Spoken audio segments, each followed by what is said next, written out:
Welcome to 60 Skills. Today's topic is, what happens when we die?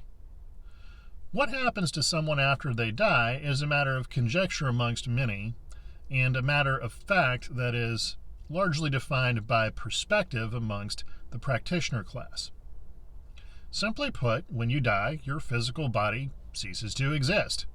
It returns to the elements from which it came. Next, your astral body also dies.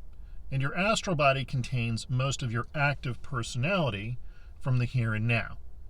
Some schools refer to this as taking 40 days. As a practical matter, it doesn't seem to last much more than about a week, with one notable exception, and we'll get to that in a little bit. Your mental body is the part of you that tends to exist for an extended period of time, and it can do so on the astral plane and the mental plane. Don't ask me how that happens, but it appears to be a thing. It is your mental body, on the other hand, that seems to get recycled when you reincarnate. Now, when this happens, you tend not to remember very much from your previous life. The reason for this is rather important.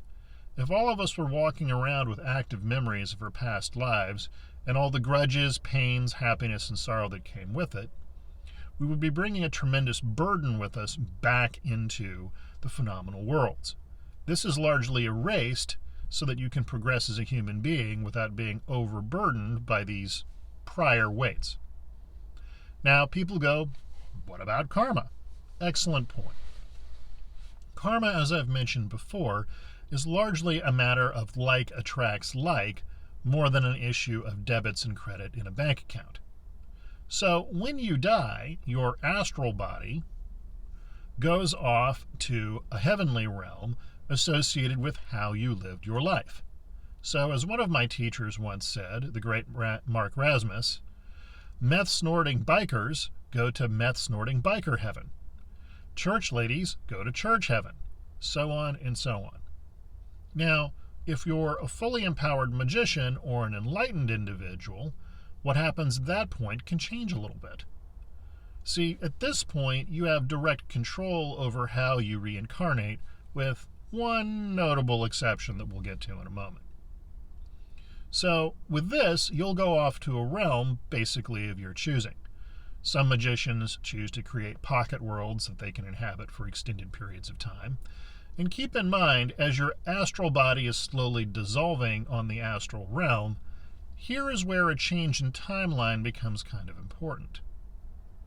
While your astral body in most cases ceases to exist within about a week of your physical death in the physical world, you have to remember the astral plane is a timeless place. So a week in our time is quite a bit of time up there.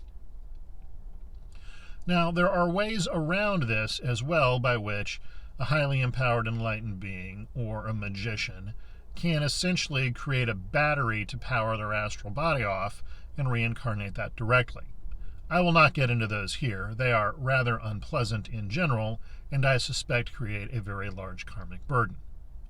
Now, I did mention earlier how an enlightened entity has a great deal of control over where they go when they physically die, and a great deal of control of how they reincarnate, with one notable exception.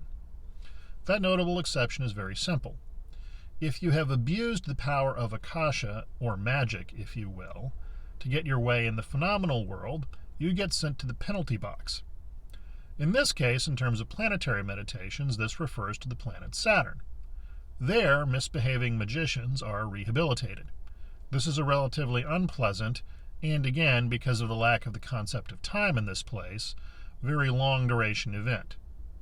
So, for those of you who would use these things to abuse your fellow man, I would encourage you to think otherwise, or to act otherwise. Now, there also is another exception to this. There is what we call the non-returner. This is someone who has attained the state of non-dual light while alive.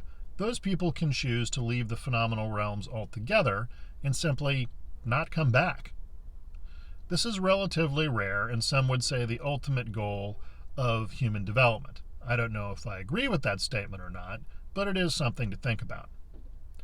And finally, there is one exception to all of this that I would encourage most people to ponder, as I find it rather perplexing.